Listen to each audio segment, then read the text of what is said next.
देखिए, छत्तीसगढ़ में ये धान का कटोरा कहा जाता है, लेकिन हमारे अन्नदाता कर्ज में डूबे हुए थे। मजदूर लगातार पलायन कर रहे थे। छत्तीसगढ़ बनने के बाद भी न किसान को, न मजदूरों को, न नौजवानों को, न महिलाओं को कोई ऐसा कोई काम नहीं हुआ जिससे इनको लाभ मिले, उसके जीवन स्तर में कोई परिवर्तन आए। आपको याद होगा, नंद कुमार पटेल जी ने परिवर्तन यात्रा निकाली थी। वो परिवर्तन सत्ता का परिवर्तन नहीं था, वो परिवर्तन लोगों के जीवन में आए, वो उनका उद्देश्य था। और उसी को लेकर हम लोग आगे बढ़े। हमारे जो पूर्वज हैं, पुरखे हैं, उन लोग भी यही कहते थे कि छत्तीसगढ़ सस्य श्यामला धरती है, यहाँ मेहनत कश भोले भाले लोग रहते हैं, ईमानदार लोग हैं, और उसमें शिक्षा है, स्वास्थ्य है, रोजगार है, ये मिलना चाहिए।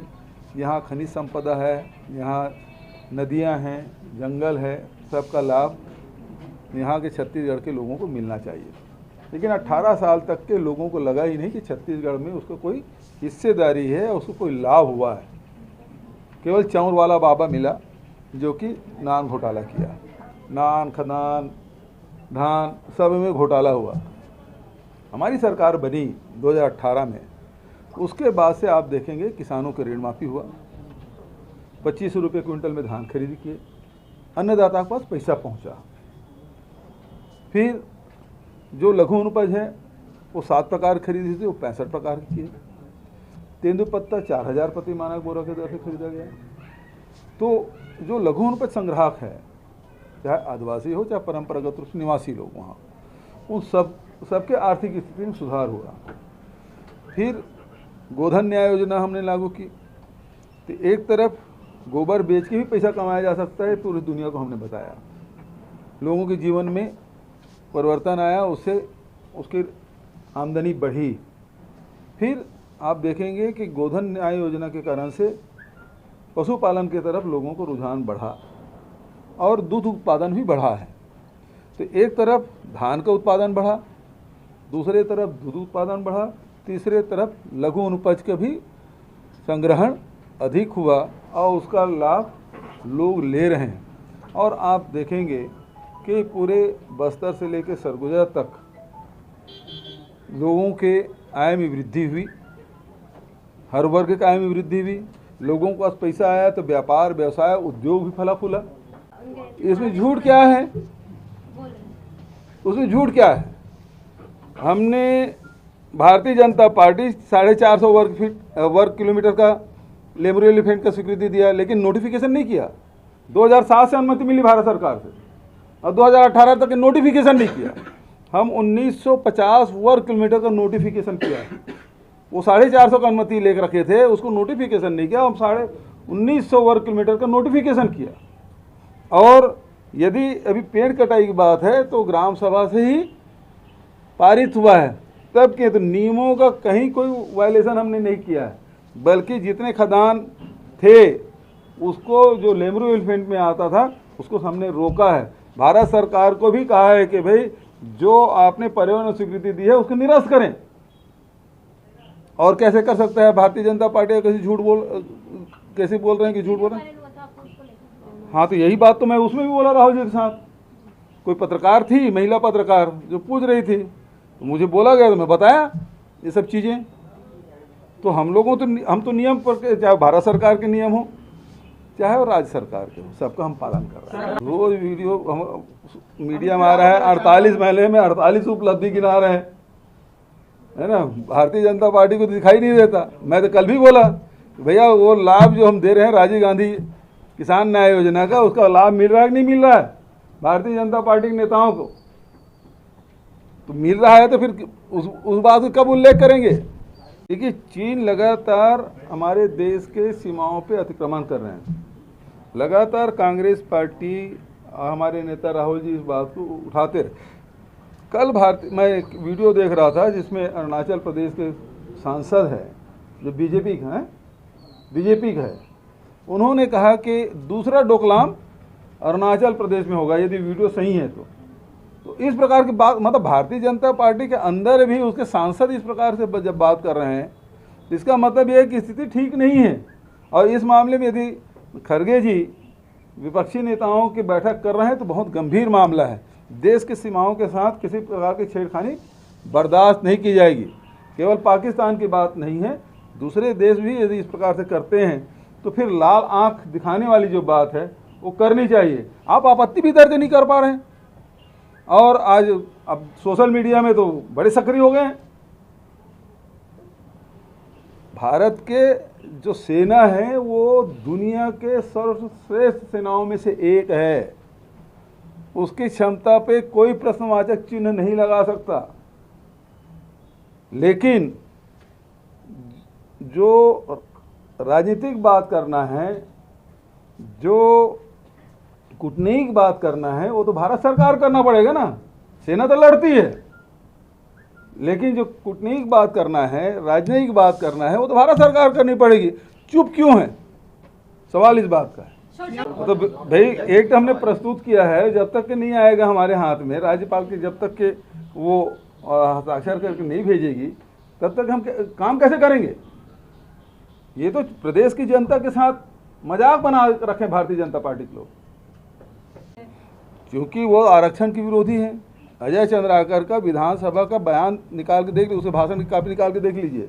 उन्होंने कहा कि पार्टी में बंधा हुआ हूँ, नहीं तो मेरे व्यक्तिगत विचार में आरक्षण की विरोधी हूँ। और यही हाल हर भारतीय जनता पार्टी के नेताओं का है। वो आरक्षण की विरोधी हैं, चाहे 32% आदिवासी की बात देने की बात हो, चाहे 37% पिछड़े वर्ग के हो, चाहे 13% अनुसूचित जाति के हो, चाहे 4% EWS की बात हो। ये देने के लिए वो बिल्कुल तैयार नहीं है। जो राज्यपाल ये कहे कि मैं तुरंत हस्ताक्षर करूँगी, अब वो किंतु परंतु लगा रही है। इसका मतलब ये है कि वो तो चाहती थी, भोली महिला है, आदिवासी महिला है और निश्चल भी है, लेकिन जो भारतीय जनता पार्टी के लोग हैं जो दबाव बना कर रखे हैं, उस कारण से उनको फिर किंतु परंतु करना पड़ा। मैं केवल आदिवासी के लिए बोली थी। आरक्षण का बिल जो है कि एक वर्ग के लिए नहीं होता, आरक्षण सभी वर्गों के लिए होता है। जो प्रावधान है, जो भारत सरकार ने प्रावधान किया है, जो संविधान में व्यवस्था है, वो सारी व्यवस्था है। चाहे वो मंडल कमीशन की बात हो, उस आरक्षण तो एक ही साथ आएगा। मैंने अधिकारियों से बात की, अलग अलग ला सकते हैं, बोले नहीं ये आरक्षण तो एक ही साथ आएगा। तो बिल प्रस्तुत हुआ, अब क्यों हिला हुआ। पहले कहते थे कि 70 दिन, इनके कई मुंह हैं। आप देखेंगे एक जने बोले 70 दिन तक क्या करते रहे, फिर दूसरा बोलता है इतनी जल्दी लाने की क्या जरूरत है। विधानसभा में आप भाषण निकाल के देख लीजिए, धर्मलाल कौशिक का, नेता प्रतिपक्ष का, तुम्हारा डॉक्टर रमन सिंह का, इन तीनों बयानों को देखें तो एक बोलते हैं कि 70 दिन तक क्यों, इतना दिन तक क्यों रोके रहे। दूसरा बोलता है इतनी हड़बड़ी क्या थी। मतलब दोनों बातें कहेंगे, दो मुंह ही हैं। दो मुंह किसका होता है। इस प्रकार से ये बातें करते हैं कि अलग अलग अभी भी अब उसी प्रकार की भाषा शुरू कर दिए हैं। तो जब विधानसभा में सबके भावना के अनुरूप यदि विधानसभा से एक्ट पारित हुआ है तो राजभवन में रोका नहीं जाना चाहिए, तत्काल इसको दिया जाना चाहिए। आखिरी बात यह है, जो हमारी पहचान है वो सांस्कृतिक पहचान है। भाषा से, बोली से, रहन सहन, खान पान, आचार व्यवहार, इससे हमारी पहचान है। तो छत्तीसगढ़ की विशिष्ट अपनी संस्कृति रही है। बस्तर से लेकर सरगुजा तक मैदानी हिस्से की अलग अलग संस्कृतियाँ हैं, उसको सब जोड़ के छत्तीसगढ़ की संस्कृति बनती है। और उसे न केवल संरक्षित करने का बल्कि उसे संवर्धित करने और पल्लवित करने, और देश और दुनिया में, देश की सीमा से बाहर हमारी संस्कृति गई। जो आदिवासी नृत्य महोत्सव हम कराते हैं उसे पूरे ये बात दुनिया में गई कि छत्तीसगढ़ की अपनी संस्कृति है, अपनी पहचान है। राम वनगम पर्यटन परिपथ की बात करिए, बौद्ध सर्किट की बात करिए, सिरपुर की, ये सारी चीज़ें हैं जो हमारी जो पहचान है उसको हमने उभारने की कोशिश की और उसका लाभ मिला। और आज हर छत्तीसगढ़ का वासी अपने आप को गौरवान्वित महसूस करता है। सर, ये 12 दिन तो एक प्रकार से पूरे प्रदेश के अर्थव्यवस्था में व्यापक परिवर्तन आया है। दूसरी बात जो है स्वास्थ्य और शिक्षा। स्वास्थ्य में आप देखेंगे कि एक समय था कि मलेरिया से मौतें होती थी, उल्टी दस्त से लोगों की मौतें होती थी। अब वो बात नहीं है। हाट बाजार क्लिनिक योजना, शहरी क्षेत्र में शहरी स्वास्थ्य स्लम स्वास्थ्य योजना, दाई दीदी क्लिनिक योजना, और मलेरिया मुक्त छत्तीसगढ़ का अभियान। तो इस प्रकार से लोगों के स्वास्थ्य में भी सुधार हुआ। दूसरा, डॉक्टर खूबचंद बघेल स्वास्थ्य योजना लागू हमने की, मुख्यमंत्री विशेष स्वास्थ्य सहायता योजना हमने लागू की।